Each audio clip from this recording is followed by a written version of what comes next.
I think he is the classic antisocial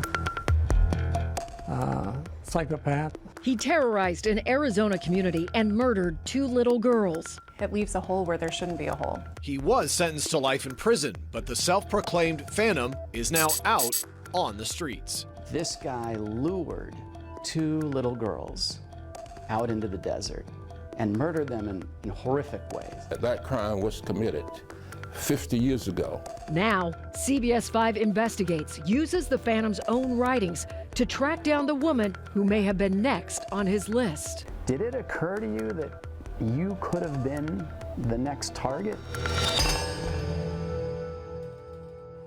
We have been on this story now for 6 months. And now investigative reporter Morgan Lowe introduces us to the woman who may have been next on the Phantom's list.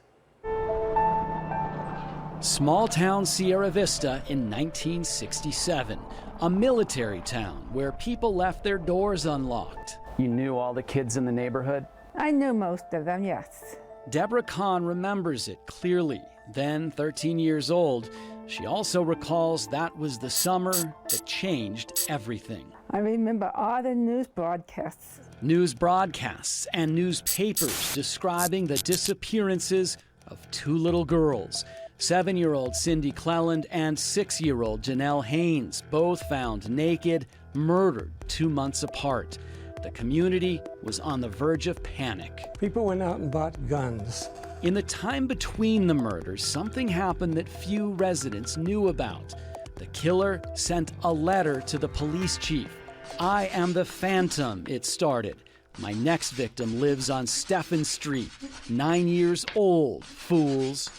He writes this letter and says, "My next victim lives on Stephen Street, and you lived on Stephen Street, and you were around this age." Did it occur to you that you could have been the next target? I was more cautious, yes, but I didn't necessarily think I was the next victim.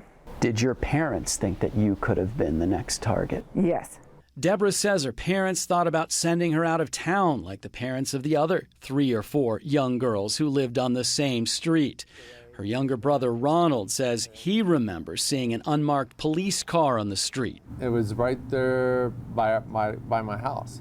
Ronald says his only thought was protecting his sister. You're an 11-year-old boy. How could you protect your sister from a serial killer?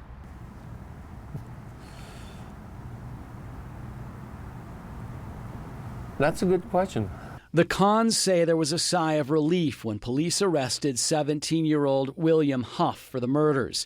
Soon, the town returned to some semblance of normalcy.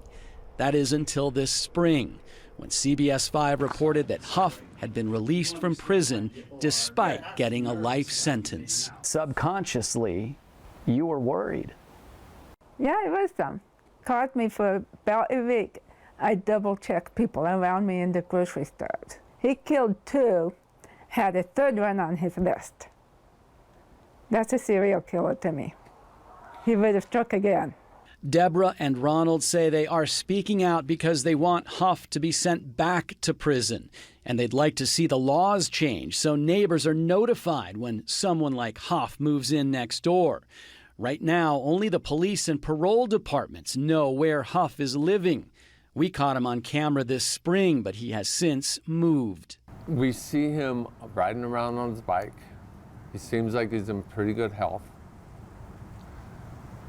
And if he has a chance, I would not be surprised if it would happen again. Deborah Kahn no longer lives in Arizona. We tracked her down out of state. William Huff will appear before the Clemency Board again, and his freedom could be revoked, but at this point, he is not on the board's calendar. CBS 5 News broke this story and has been following the latest developments on the case. To watch more of our exclusive investigation, head to azfamily.com or download our AZ Family mobile app.